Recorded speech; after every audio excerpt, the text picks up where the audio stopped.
Storytales. Witness. Sitting here one night, 6 floors up on my little balcony, when I heard shots and saw them boys running.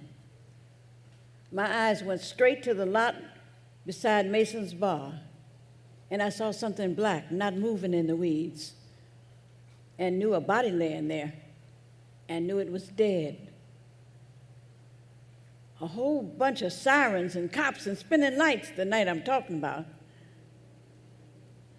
I watched till after they rolled him away. Everything got quiet again, as it ever gets around here. So I'm sure the boys' people not out there that night. Didn't see them till the next morning, when I'm looking down at those weeds and a couple coming slow on Frankstown with a little girl by the hand. Had to be the boy's baby sister. They passed Terrible Mason's bar and stopped right at the spot the boy died. Then they commenced to waving and bowing and hugging and waving their arms about. Excuse me, Jesus, but it looked like they grief dancing, like the sidewalk too cold or too hot. They had to jump around not to burn up. How'd his people find the exact spot? Did they hear my old mind working to lead them, guide them along, like I would if I could get up out this damn wheelchair and take them by the hand?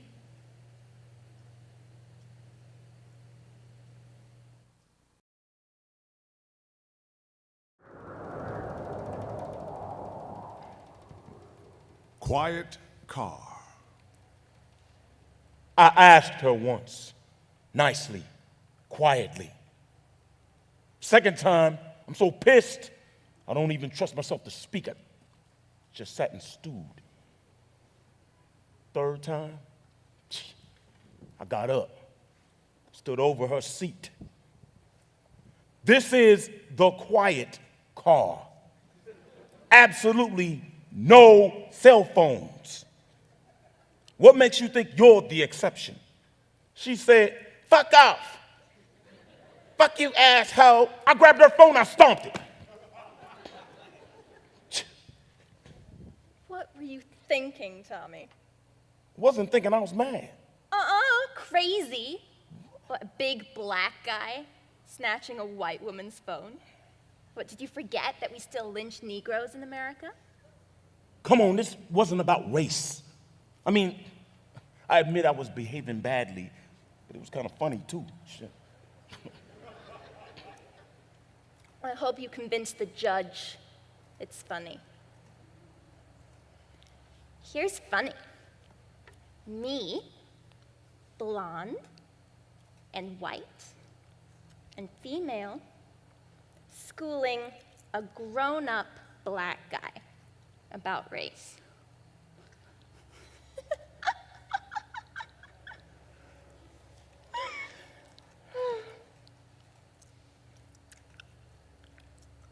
He reads out the window. Libations, cochinas, another familiar sign that he forgets as soon as he reads it. He's in the same commuter car in which the crime occurred. Same signs, same rules, same cheating, same blood on everybody's hands.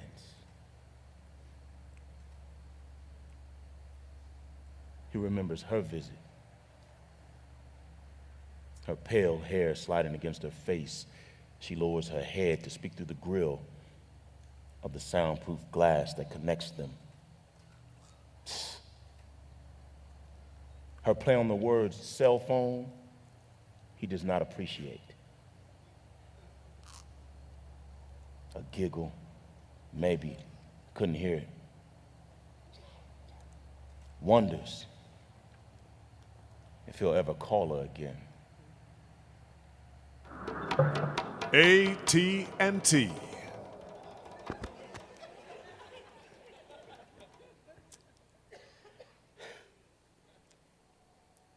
They employ the same robot in prisons 3,000 miles apart to inform you that you have a collect call from an inmate.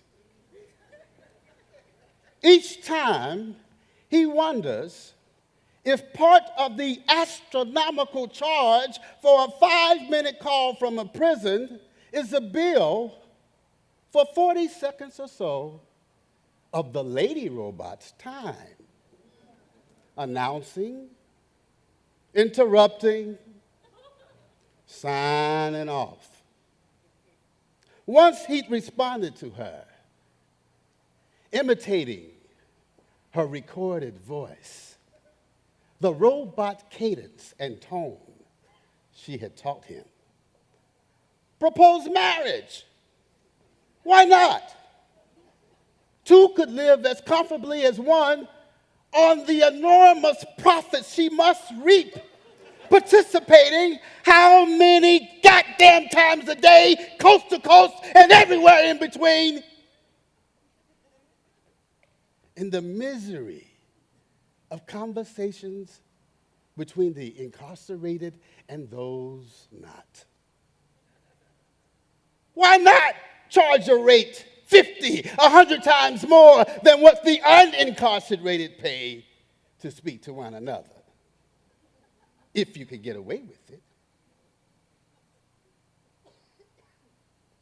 Darling, are you still there? He asked, after he had said, I love you, and she didn't respond. Then he said, no, it's okay. You don't have to answer. You don't need to tell me your name, and I won't tell you mine. After all, if we meet in the street, you, me, my brothers and sons and fathers when they're free, who'd want to remember all this? Boy soldier. I read about boy soldiers in Africa and wanted to be one. Not one kidnapped or orphaned or bullied or buggered or pulped in the wreckage of firefights and pogroms, or gnashed in pointy yellow teeth of a beast who enjoys eating tender, smooth, brown bodies of boy soldiers. Not one imprisoned, nor one unforgiven by his village or by himself for murder, rape, bloody kid games with deadly grown-up weapons. No, not one of those. Nor one in whose nightmares a boy stalks or is stalked by a drooling monster with spinning lighthouse eyes he's become. None of the above, but I like the idea of the worst that can happen to me going ahead and getting itself out of the way early. Quickly. My world imploding or exploding because it has swallowed too much evil. Spitting me out ASAP. A survivor. Squealing wet. Waves of incriminating memories. A bloody spume I shake off like a dog vitus, dancing to deflate itself. The worst past, finished, done for all time. A chance to start again. Seasoned veteran with many years left to play. Years to become a better person. Do my serious adult thing after I've been tried and absolved of childish sins. A parade someday? Interviews? A pension, perhaps? Medals pinned to my bony breast.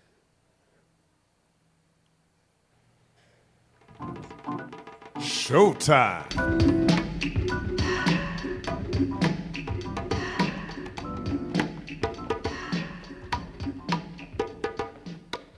Old raggedy black man, always there, chewing on his fingers in the shadowy below-ground pit outside the basement door of the next-to-last apartment building from the corner. At first, she believes he is sadly, savagely mad, scrunched in smelly darkness under the stone steps like some creepy sideshow cannibal gnawing his own flesh. She hated the burlesque insult of his eyeballs pinwheeling, two thick fingers fed like a juicy hot dog to his grinning mouth, a snake tongue licking his lips. Wondered if every female passerby treated to the same trick. The man seemed to never sleep. Eyes never closed, never lost in space, they stared, unblinking, waiting for her each time. Eyes hollering at her. She hears them, whether she looks or not. And she can't help herself. Catches herself looking every morning until gradually she understood a sequence of exactly repeated gestures preceded his final grotesque finger gobbling. First, two fingers, scissoring, mimicked her thin brown legs. Trot, trot, clickety, click. High heels stabbing the broken pavement. His sashaying wrist, the sway of African print dresses or flounce of a tailored suit's miniskirt, or hips in hip-hugging slacks topped by a silky blouse. A fashion show every morning on her way downtown to a good job. She had no idea how he added audio to the video of his pantomime, but she could hear it playing, plain as day. If she was honest with herself, she'd have to admit she danced to the cadence of his words some mornings. Or admit the words rhythming her steps so deep inside her they might or might not be his, might be even though she'd be the last person on earth to admit it. Words she sang to herself. Where you think you going, little mama, with them fine sugar mama baby cakes, girl? Them downtown folks gonna eat you up, child. Eat you alive. Lick up every bit of that chocolate pudding and sweet meat just like you see me, working all the grits and gristle and grease off this bone. People of color. Americans of all colors, even niggas, love sometimes to act like niggas. But nobody wants to be a nigga. Except maybe niggas. Or perhaps not even niggas want to be niggas. Who knows? Ask one. How could we possibly know? It takes one to know one. Dear John,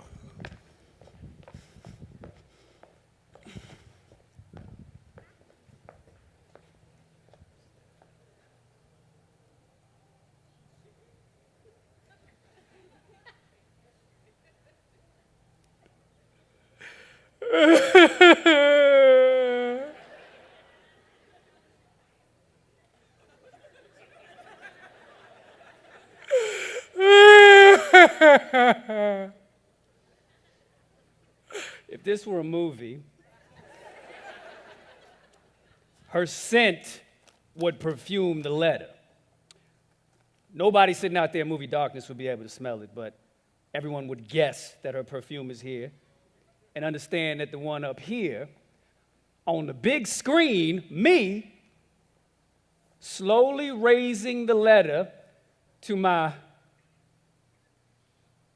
unhappy mug, means I'm pained by the loss and the yearning and can't resist the urge to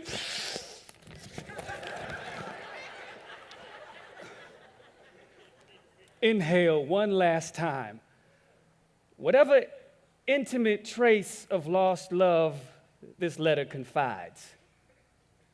The audience would recognize instantly the image of a man facing the music of unrequited love. An experience perhaps some of them have suffered, but everybody on this night out or matinee performance willing to pay the price of a ticket to suffer it vicariously. And maybe all of the above is why I blow my nose in the Dear John letter, even though the paper is uncomfortably stiff. It's noisy, it's not very absorbent. Preserves intact a gooey mess, a bit like yolk seeping from a cracked egg. I think when I peek before crumpling this once upon a time crisp white sheet of computer bond. Yes, obviously silly paper for one to blow a nose on in, but she was a silly woman. And I was a silly man to have even relinquished a smidgen of my heart to silly her, but silly as silly does, so live and learn, brother man. I console myself and smirk at the audience as I reopen the letter and then refold it to sandwich the snot more securely.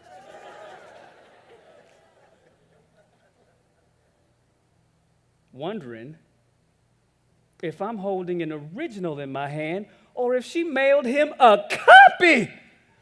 Her new laser print is so good you can't tell the difference. Because she duplicates all her correspondence, retaining a set for her writer's file to be sold and archived when she famous. Silly as silly does, I honk into it again.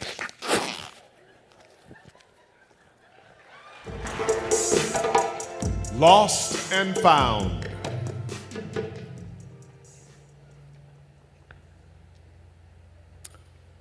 Nothing reminds him of her. She was everything, then he lost her, and now there's nothing. A train rattling, squealing near midnight over the East River to Brooklyn. A mad woman sitting in the chair across from him, twitching. Though maybe not mad, a wire in her ear, she thinks she's dancing. Dances to nothing he can hear. There's nothing to hear, though in the nothingness surrounding him, he's taught himself exactly how to locate the one missing. Clattering F train, the third stop, a grid of streets memorized from a map. First right, right again, 2 blocks, left, right, etc., etc. A route proud 3 times in daylight, aching for a glimpse. Afraid of a glimpse. Nothing. Tonight, crouched in a black alley, he'll stare up at the 4th floor window again, or if he dares, swoop up and peek in.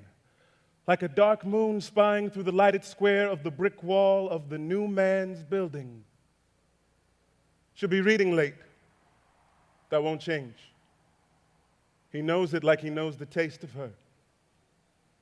The taste like nothing else.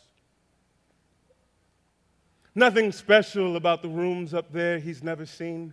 Nothing except she's passing through them, unaware of his eyes, preternaturally unaware of herself, yet self-conscious, fretting about some detail of hair or nails or makeup, a nothing.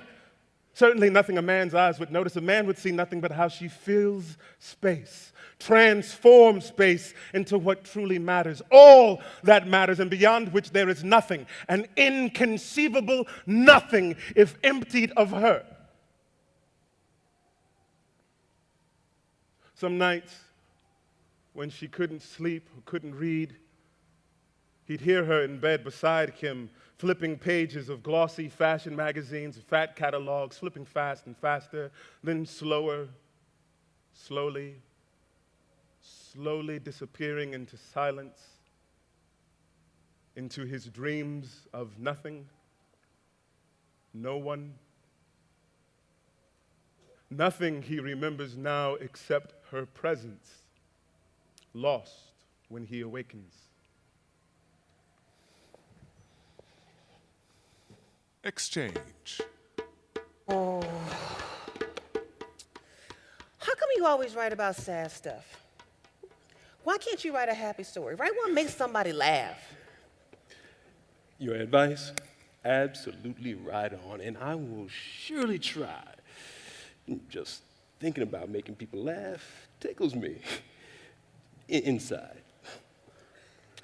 Now, why don't you open up them big, pretty legs you're sitting on over there so I can jump on in and spread the good news? You're not being very nice. I think you're poking fun at me. No. I am dead serious, little darling. You're the one concocting the sad story now. The hurting story about boy meets girl, loves, and loses her when she says no. And the boy dies, an unfulfilled, dirty old man. Sounds like one of those sorry tales I used to tell before you showed me the light.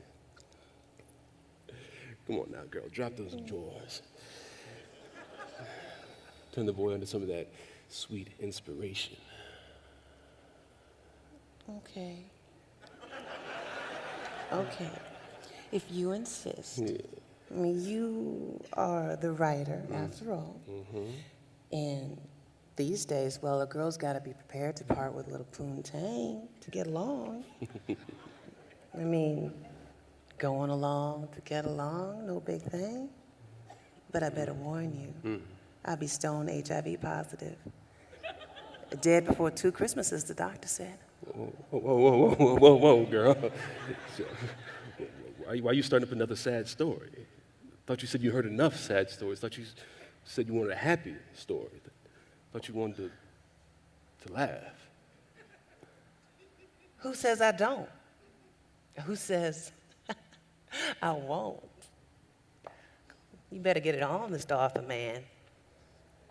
We ain't got much time. 13.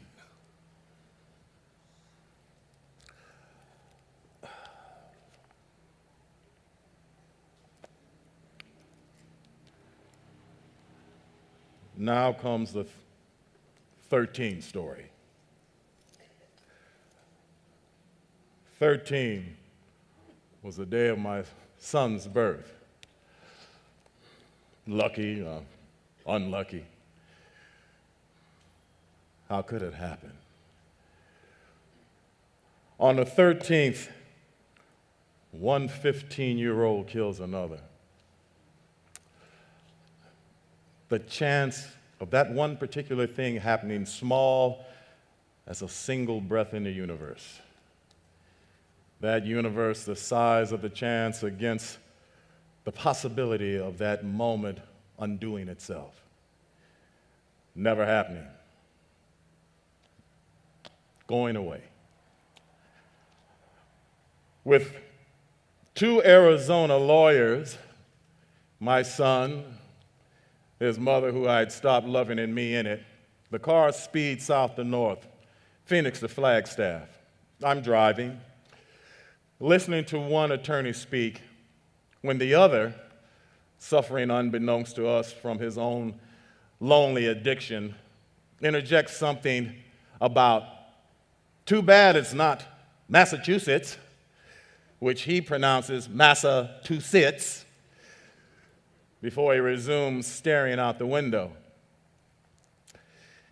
Arizona wants to start executing juveniles, the other lawyer continues. State's just looking for the right kid to kill.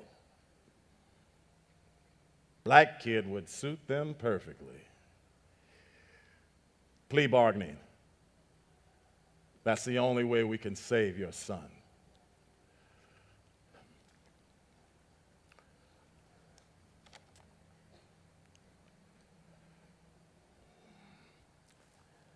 Years before I am able to sit through this ride, before I'm able to speak to anyone about Arizona jails full of Mexicans and Indians, zigzag mountain peaks stitching sky to earth, sumptuous oil spills of sunset, sudden rains burst, battering dry plains like sheets of tears.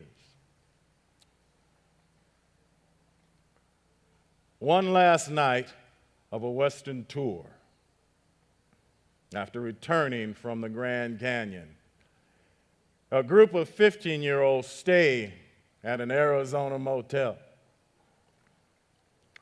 The next morning, my son's roommate is found stabbed to death. My son's missing. For days, presumed dead, tortured, buried by some madman in the Arizona deserts or mountains. Then my son calls home. So we fly to Arizona to turn him in, to plead. Life's the best we can hope for. So after a long silence, Freddie Jackson's "You Are My Lady," my son's favorite song, is playing on the car radio as we head to Flagstaff. One note breaks me down. Like one shooting star motive plaque can explode a brain. One instant of insanity can explode two boys' lives. Sheets of tears. You get one chance. That's all a father gets with a son. A child's life in your hand once. That's it. Once. My son was born in New Jersey, and I took a class to assist in his birth, but some clown passed out the day before. So on the 13th, the delivery room was off limits to fathers. So I missed when the earth cracked and she squeezed out his bloody head. Shadow. He notices a shadow dragged, rippling over the grass behind him. One more silent black presence for which he's responsible.